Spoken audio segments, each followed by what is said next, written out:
que tem por epígrafe: Eliseu aumenta o azeite da viúva. Nós estamos em alguns cultos que nós estamos falando a respeito de mulheres que não têm o nome delas divulgado, mas que as suas histórias são incríveis e fantásticas. Histórias essas que nos deixam exemplo de fé, perseverança e de confiança no Senhor. E esta é mais uma dessas mulheres. O texto vai dizer, a partir do verso 1: E uma das mulheres dos filhos dos profetas clamou a Eliseu, dizendo: Meu marido teu servo morreu, e tu sabes que o teu servo temia ao Senhor. E veio o credor a levar-me os meus 2 filhos para serem servos. E Eliseu lhe disse: Que te hei de eu fazer? Declara-me o que é que tens em casa. E ela disse: Tua serva não tem nada em casa, senão uma botija de azeite. Senhor meu Deus, eis aqui a preciosa semente que é a Tua palavra. Palavra esta que é poderosa para transformar, restaurar, libertar, para abençoar a vida e o coração daquele que a ouve. Que o Senhor continue nos abençoando da mesma forma que o Senhor tem abençoado desde o início deste culto. Agora, através da Tua palavra santa, Pai, em nome de Jesus, amém. Nós não temos um nome desta mulher, mas a história, o exemplo que ela nos deixa, é um exemplo poderoso. Mas antes de eu entrar na história dessa mulher, eu preciso que você entenda o que é que levou esta crise. Porque o texto vai dizer que ela vai chegar ao profeta e vai dizer: O meu marido, teu servo, morreu. Mas ele era teu servo, ele temia ao Senhor. Agora os credores estão vindo levar os meus filhos, eu não tenho nada, meu marido deixou uma dívida muito grande, e agora ou eu pago essa dívida, ou os meus filhos serão levados como escravo para pagamento desta dívida. Mas se você olhar por essa ótica, você vai falar: nossa, que homem foi esse? Morreu, deixou uma dívida pesada para a mulher pagar. Esse homem fez dívida, veio a morrer e agora ficou tudo sobre os ombros, a costa da mulher. E naquele tempo, quando não se pagava a dívida, algum familiar era pego para trabalhar para o credor até a dívida ser paga, e normalmente era os filhos. Esta mulher agora está indo ao profeta pedir ajuda. Só que se você olhar por essa ótica, você vai pensar: nossa, que homem, morreu e deixou uma dívida que agora a esposa tem que arcar. Mas eu preciso tirar todo tipo de pensamento desse homem. Esse homem tem um nome, a mulher não tem. O marido desta mulher se chama Obadias. Obadias, no primeiro livro dos reis, quando Jezabel, maluca, louca da cabeça, começou a matar os profetas do Senhor, a perseguir os profetas de Deus, Obadias, ele, do seu bolso, das suas finanças, escondeu profetas do Senhor, e ele alimentava esses profetas a pão e água. Então Obadias trouxe nas suas costas a responsabilidade de proteger homens de Deus que estavam sendo perseguidos por uma mulher sanguinária, maluca e doida chamada Jezabel. Jezabel estava inserindo a idolatria na nação israelita, e seu marido Acabe, bananão da vida, estava deixando acontecer. Por quê? Porque ele era manipulado pela própria esposa. Acabe, certo dia, ele olhou para uma vinha que ficava perto do seu palácio. Ele olhou uma vinha bonita, maravilhosa, majestosa, coisa bonita de se ver. Acabe falou, eu vou comprar essa vinha. Acabe vai lá até Nabote e diz assim, Nabote, eu quero comprar a sua vinha, me vende. Nabote diz, eu não posso vender essa vinha, ó rei, porque esta vinha é herança que meus pais me deixaram. Acabe volta para o palácio, todo emburradinho, porque recebeu um não. De repente Jezabel pergunta, está acontecendo, Acabe? Fui comprar a vinha de Nabote, ele não quis me vender. Espera aí, rapaz, deixa eu dar um jeito desse negócio. Jezabel vai criar uma situação para que Nabote fosse acusado de alguma coisa, Nabote ser morto e Acabe tomar a vinha. Para você ver a capacidade de Jezabel de manipular tudo que estava ao seu redor. E Nabote vai morrer, mas não vai vender a vinha, isso que é o bom. Não vai vender a herança dos pais, não vai vender o que era herança, aquilo que ele havia recebido. Morreu, mas não vendeu o que os pais haviam deixado. Então Jezabel decide matar os profetas. Jezabel decide perseguir os servos do Senhor. Obadias, ele pega as suas economias, Obadias ele pega os seus recursos e ele começa a esconder os profetas.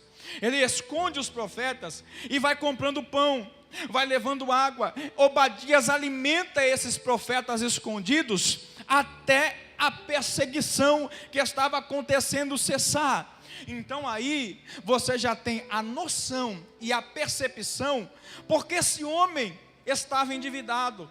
Porque enquanto tinha gente matando os profetas, Obadias estava guardando.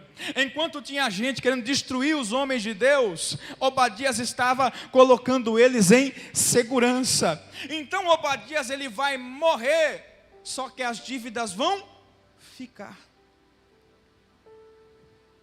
O homem vai morrer e as dívidas vão permanecer. Só que o credor não quer nem saber, meu querido. Você já percebeu que quando alguém vai te cobrar, ou quando você já foi cobrado e passou por uma situação difícil, o credor não quer saber. Você está passando deserto, você está passando prova, não, ele quer receber. Aquela mulher estava sendo cobrada. E eu acredito que aquela era a última intimação, por quê? O credor disse assim, ou você me paga, ou seus filhos serão levados como escravos. Aquela mulher entrou em desespero. Que mãe não entraria? Que mãe não entraria em desespero, sabendo, olha, se eu não pagar a dívida, vão levar meus filhos. Meu marido já morreu, a única coisa que eu tenho é eles. Eles ainda são pequenos, não podem trabalhar para me sustentar. Eles ainda não estão na idade de trazer o sustento necessário para suprir todas as necessidades.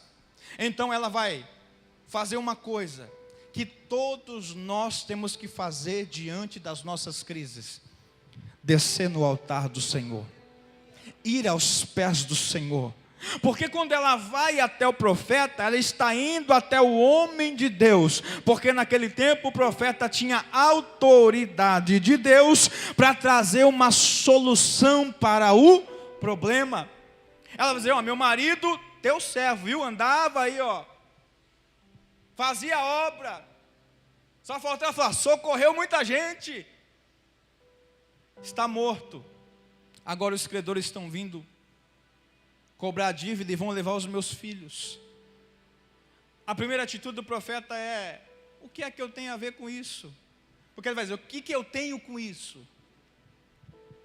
Qual é a minha participação nisso?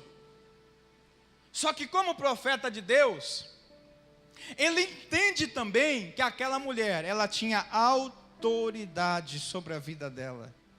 Porque uma coisa, meu querido, é você ser fiel, outra coisa é você ser infiel. Quem é fiel tem legalidade para cobrar.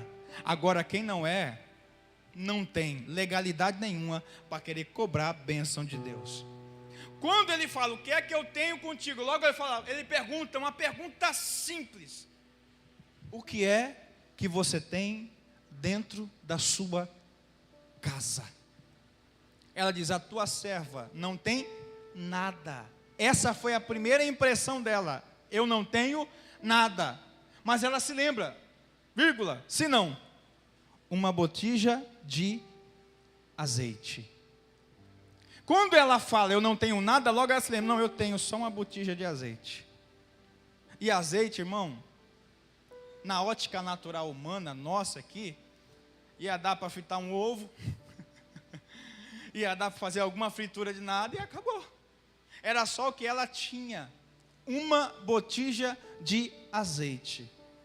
Eu preciso dizer isso para a tua vida e para o teu coração. Não se preocupe com o problema. Não se preocupe com a adversidade que você passa. Se você tem uma botija de azeite, já é necessário para você ver o sobrenatural de Deus na sua vida. Aquela mulher tinha uma botija de azeite, quer dizer que ela tinha alguma coisa. E isso que é o lindo, é que quando a gente tem alguma coisa para oferecer, aleluia, Deus tem muito mais para multiplicar, aleluia. Quando eu tenho algo para oferecer, Deus tem para multiplicar. Aí o profeta vai dizer assim, então você vai fazer o seguinte, vai para a sua casa, e quando você chegar lá, peça vasos emprestados para os seus vizinhos.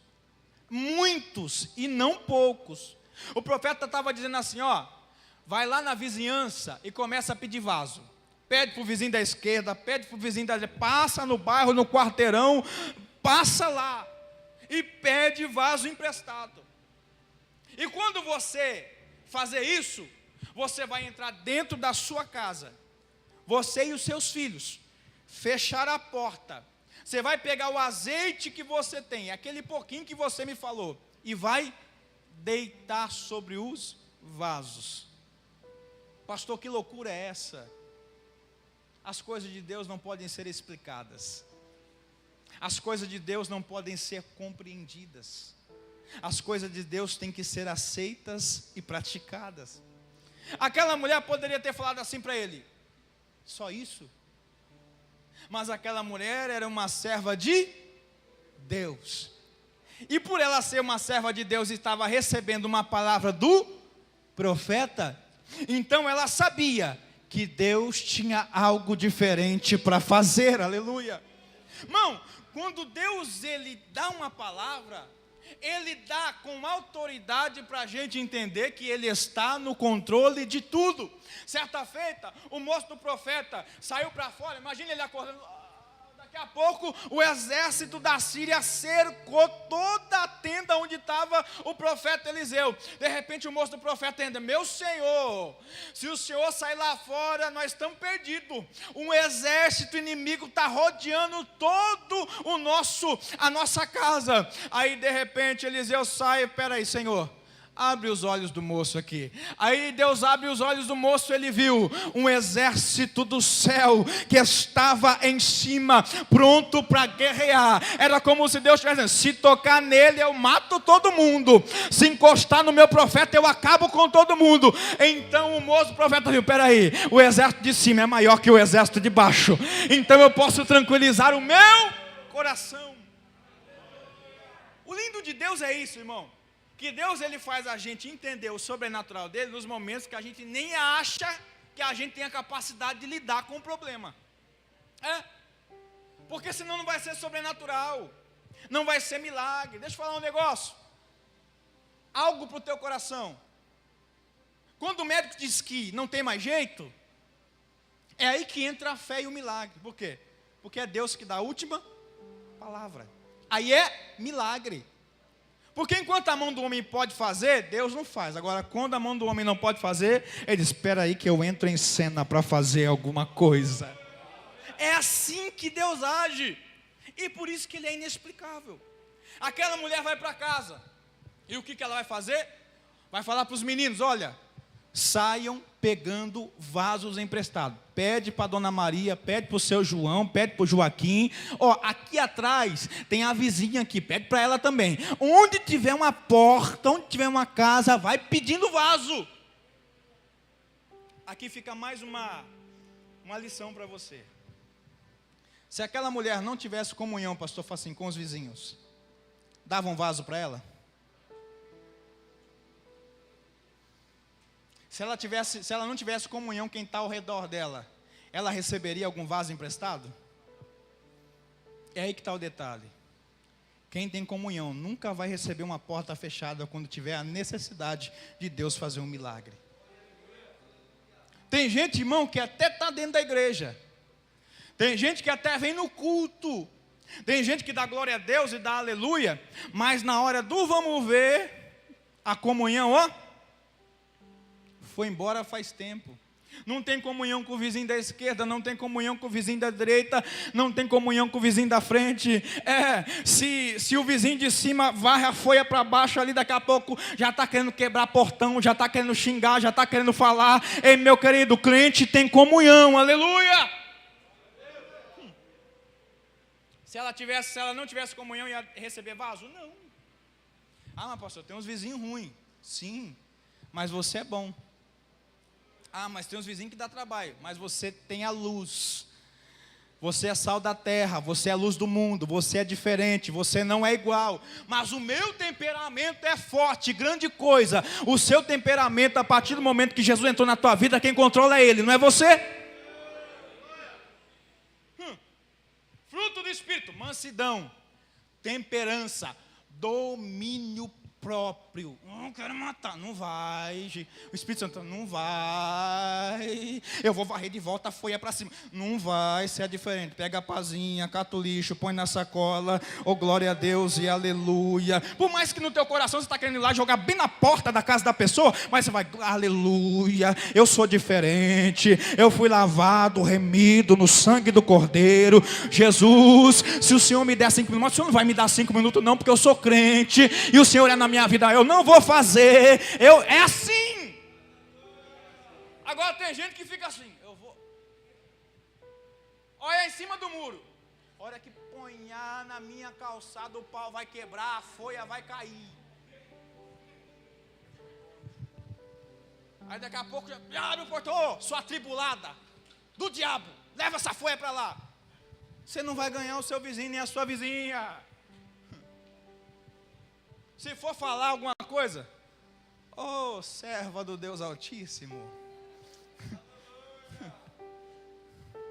filhotinho de Jezabel, abençoada do Senhor, não joga a folhinha para baixo não. Se você fez um montinho ali, pegue, fazendo um favor.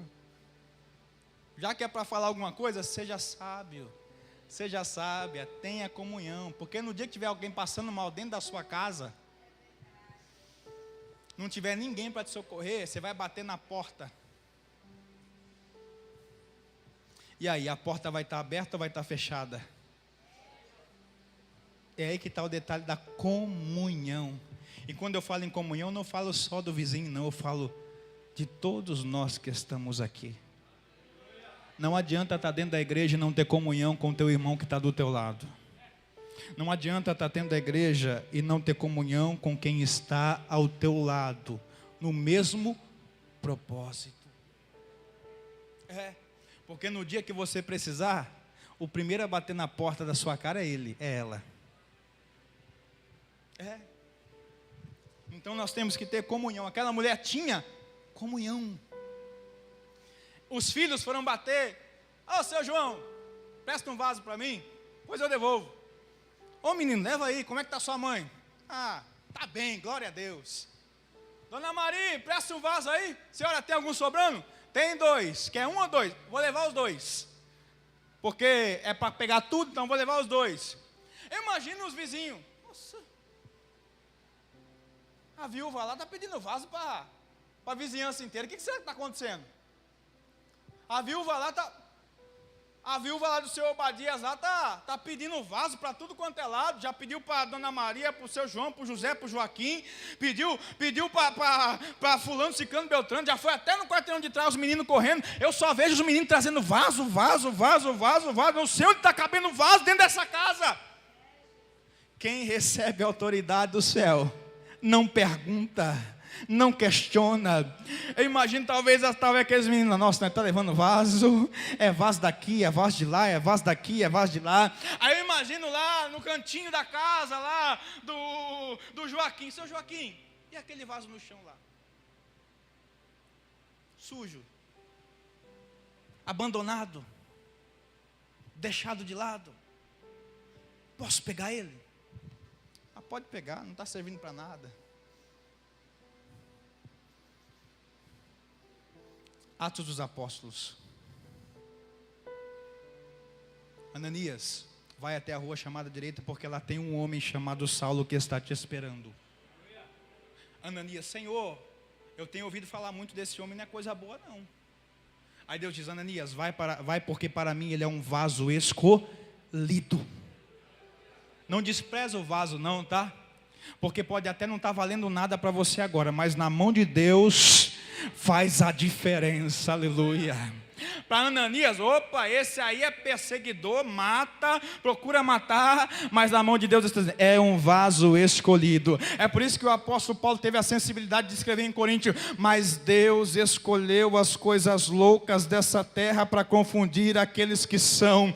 Deus colocou tesouros em vasos de barro, para que a excelência não fosse do homem, a glória não fosse do homem, mas a glória seja de Deus, aleluia. Pode até ser vaso, pode até ser feito de barro, mas a glória que está sobre o vaso é de Deus, o poder que está sobre o vaso é de Deus. Então você pode até ser um vaso, mas a glória e o poder que está sobre você vem direto do céu.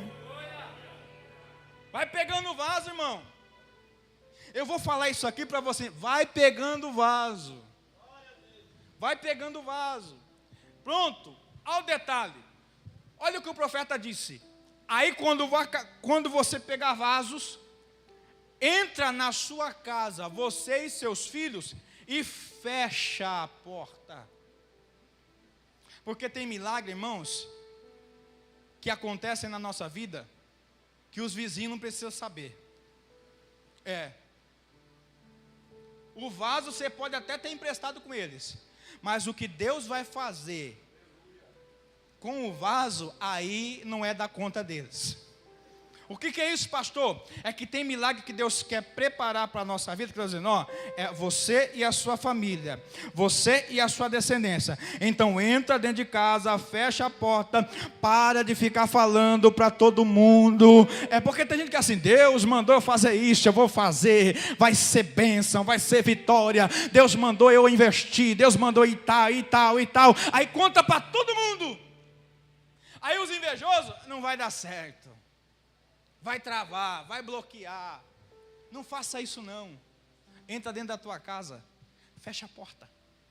Só você e a sua família. E começa a sentir a presença de Deus lá dentro. Porque para o azeite descer teve que ter presença. Para o azeite descer teve que ter fé. Para o azeite descer teve que ter confiança. Irmãos, eu já fui assim. Quando eu recebi, alguém me prometia alguma coisa, nossa, olha, Deus vai me dar, Deus vai fazer isso aqui, Deus falou e tal, aí aconteceu, aí travava tudo. Travava tudo. Por quê? Porque a gente se precipita em contar as coisas, na nossa emoção, na nossa alegria de compartilhar as coisas com as pessoas. E sabe o que acontece? Tem gente que é invejoso. Tem gente que é invejosa. Pastor, mas eu sou crente, lavado e remido. Deus sabe que você é crente lavado e remido, mas no impulso, meu querido, o diabo é sujo. O diabo não brinca de ser diabo. A pior coisa é a inveja. Já percebeu que a pior coisa é a inveja? É um sentimento que parece que trava a pessoa. Já percebeu? Está tudo dando zero, de repente, você está contando para todo mundo a sua alegria, a sua bênção, o seu milagre, a sua vitória. Está quase na tua mão. Aí daqui a pouco, o inimigo se levanta, através dos sentimentos de inveja. Por que ele? Por que ela? Por que não eu? Por que tem que ser ele? Eu estou mais tempo na igreja, eu estou mais tempo servindo ao Senhor, ele está há pouco tempo, ela está há pouco tempo, está conquistando, está alcançando, meu querido. Só faz uma coisa, pede os vasos só, o milagre, quieto, quieta. Quieta. Alguém chegou em mim esses tempos atrás e disse assim, pastor, assim, assim, assim, não conta para ninguém. E eu, Mas é claro, o que eu fazer? Mas é claro que eu não vou contar. Da outra vez eu contei e não deu certo. Não vou. Por quê? Porque tem coisa que Deus vai fazer e a gente tem que ficar quieto. Porque tem gente que é amigo, mas mesmo sendo amigo sente inveja. Inveja. Por quê? Porque, nossa, porque não eu. Podia ser comigo, podia ser com a minha família. Às vezes você está com ele, nossa, minha família está uma benção, minha esposa, ela está cheia da presença de Deus, eu estou indo orar, nós estamos buscando, eu estou vendo um milagre acontecer dentro da minha casa, aí na minha casa, por que na casa dele, na minha não? Por que no casamento dele, no meu não? Por que com os filhos dele e o meu não? Porque tem gente que em vez de orar por você, Senhor, prospera mesmo, abençoa ele, abençoa ela, abençoa a família, abençoa o lar, abençoa os filhos, abençoa... Não, vai sentir inveja. Fica quieto. Deixa o milagre estar na sua mão. Deixa você estar com o menino no colo. Deixa. Joquebede escondeu Moisés, até ela não suportar mais esconder Moisés. Joquebede escondeu o menino quando todo mundo estava matando os meninos que nasciam. Quando o exército de Faraó, os soldados de Faraó estavam na porta das residências esperando um menino nascer para matar, Joquebede escondeu até ela não suportar mais esconder. Por quê? Porque vitória a gente esconde, aleluia. Porque projeto a gente esconde, aleluia. Porque milagre a gente esconde até Deus fazer ele tornar a luz. Você está com ele no colo ainda, não cresceu, você quer contar para todo mundo. Está na gaveta, você quer contar para todo mundo. Você está carregando os vasos ainda, os vasos não estão cheios, varoa. Você só está com o vaso na mão, o azeite ainda não está lá. Conta para todo mundo, que daqui a pouco você está devolvendo vaso vazio para os vizinhos.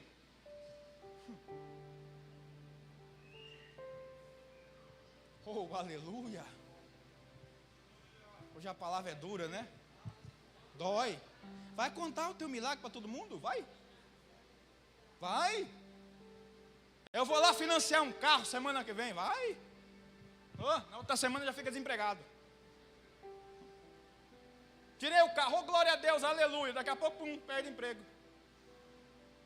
Vixe, agora, como é que eu vou pagar? Contou para todo mundo o milagre. Contou para todo mundo a bênção. Seu carro pode ser financiado, fica quieto.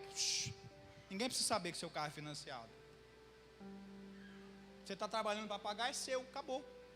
A hora que você quitar é seu, mas não fica contando para todo mundo. Porque tem gente assim, nossa, que carrão bonito. Nossa, que bênção, que vitória. Oh, glória a Deus, maravilha, meu irmão. Já vai repreendendo assim. Sangue de Jesus tem poder dentro da sua cabeça já. Está repreendido todo o sentimento de inveja.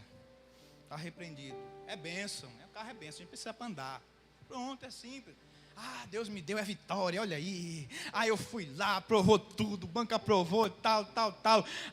Eu estou ganhando bem no trabalho. Vai, abre a boca. Ninguém precisa saber dos seus vasos. O vaso está vazio ainda. Espera entrar dentro de casa. Espera orar. Espera ver um milagre acontecer. Aquela mulher depois, os filhos chegaram com as mãos vazias. Ela falou, acabou o vaso? Cadê? Não tem mais? Porque quem quer milagre de Deus não se contenta com pouco, quer muito. Pare de se contentar com pouco, que Deus tem muito para dar para a sua vida, aleluia. Se você se contentar com pouco, você fica no pouco, mas sempre almeje muito.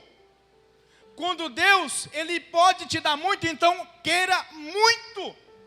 Porque Deus, Ele não dá pouco para a gente, irmão, Ele dá muito.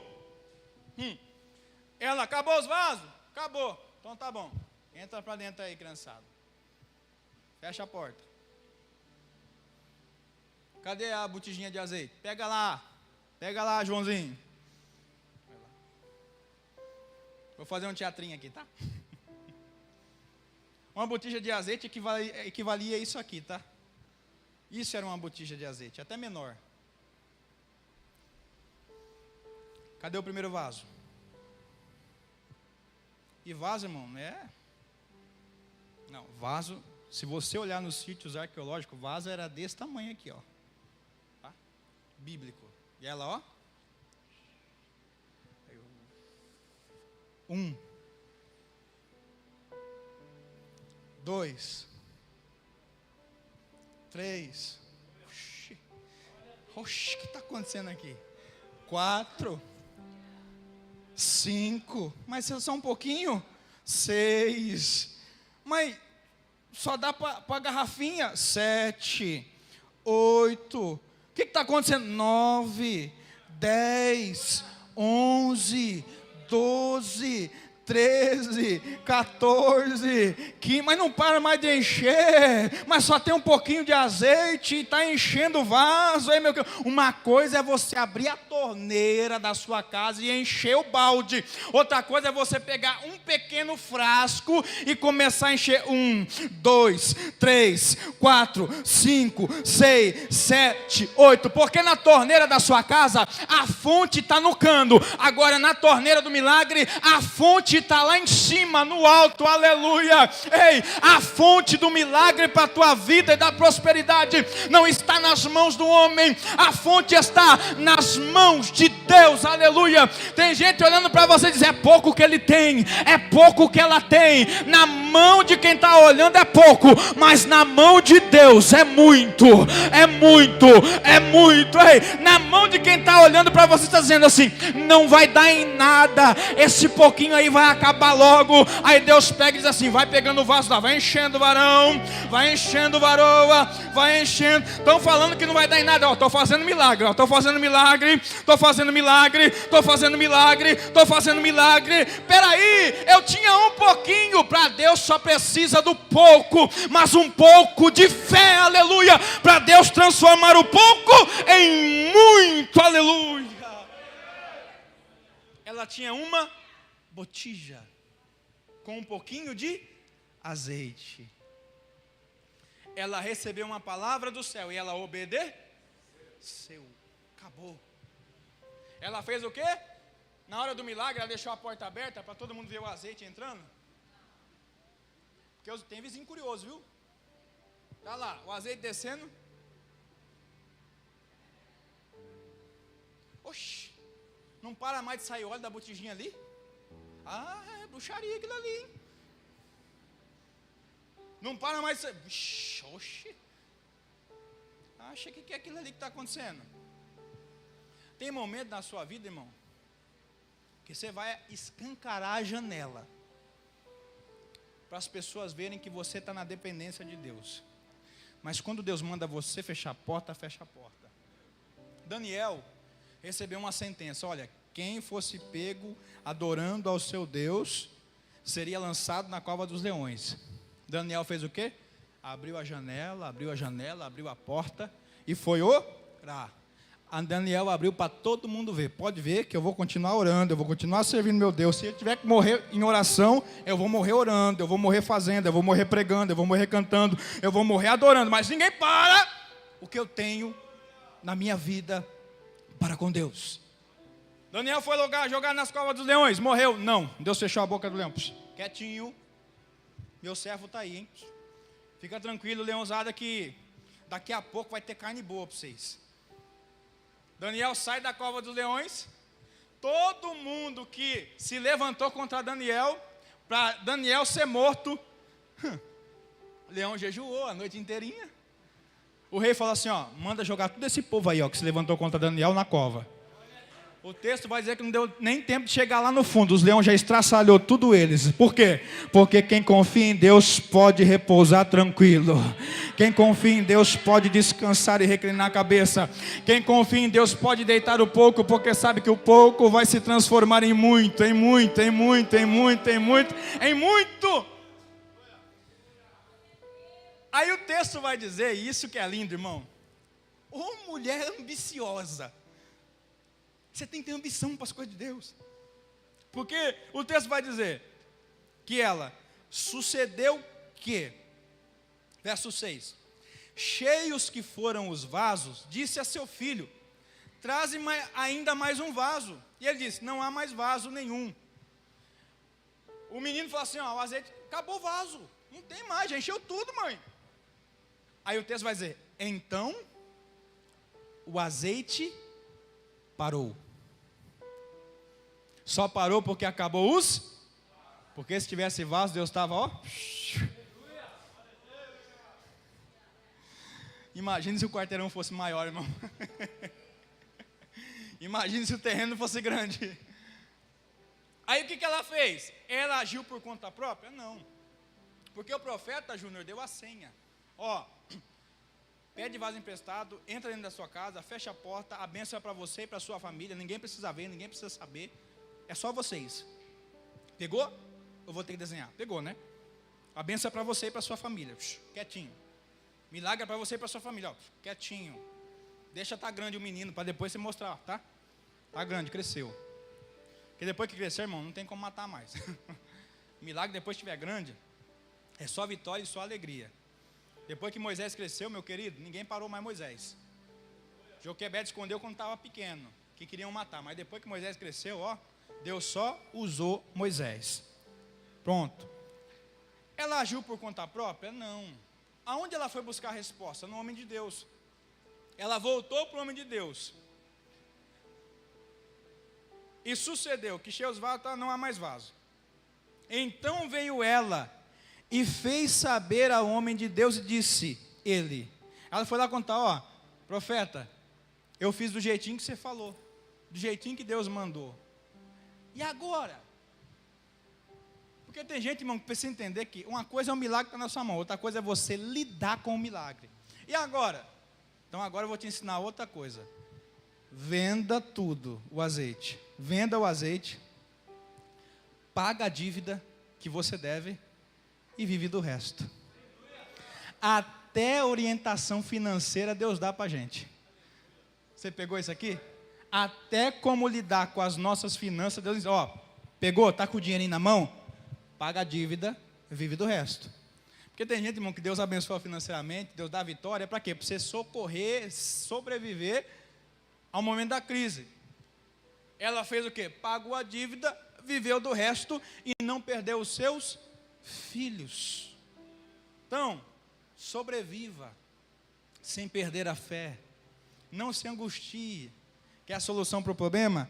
Vai no altar do Senhor, ora, pede para Deus resposta, pede para Deus direção, pede para Deus direção, que Ele tem direção na sua palavra.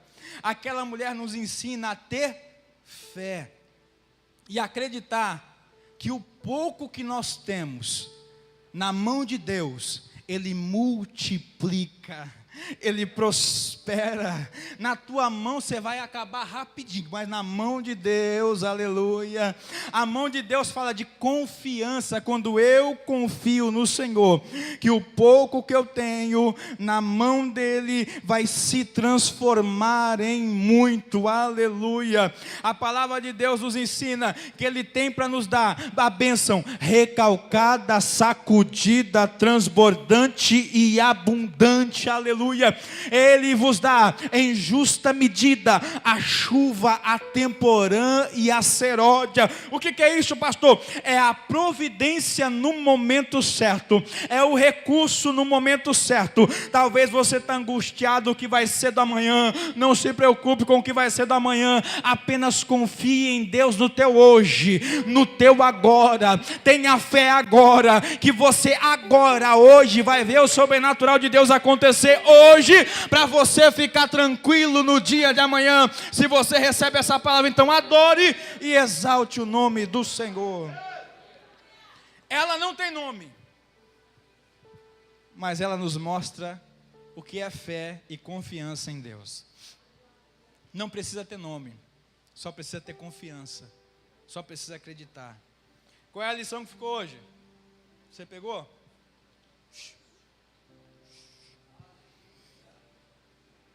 Pare de contar para todo mundo. Só conte para sua família. E escolha para quem você vai contar da família ainda. Só para aqueles que estão perto, ao seu redor. É aqueles que estão, quando você chora, está lá com você. Quando você sorri, está lá com você. Quando você tem, está lá com você. Quando você não tem, está lá com você. Esse sim, você pode confiar. Essa sim, você pode confiar. Agora, para pessoas que quando você tem, está com você, mas quando você não tem, bate em retirada, depois quando você tem de novo, volta, quietinho, quietinho, tá? Quietinho. Nem todo mundo precisa saber o milagre que Deus vai fazer na sua vida. Amém? Então essa mulher nos traz esse exemplo de fé, de confiança, de acreditar no milagre e de receber a bênção do Senhor. Meus irmãos, que essa palavra seja de alimento para o seu coração.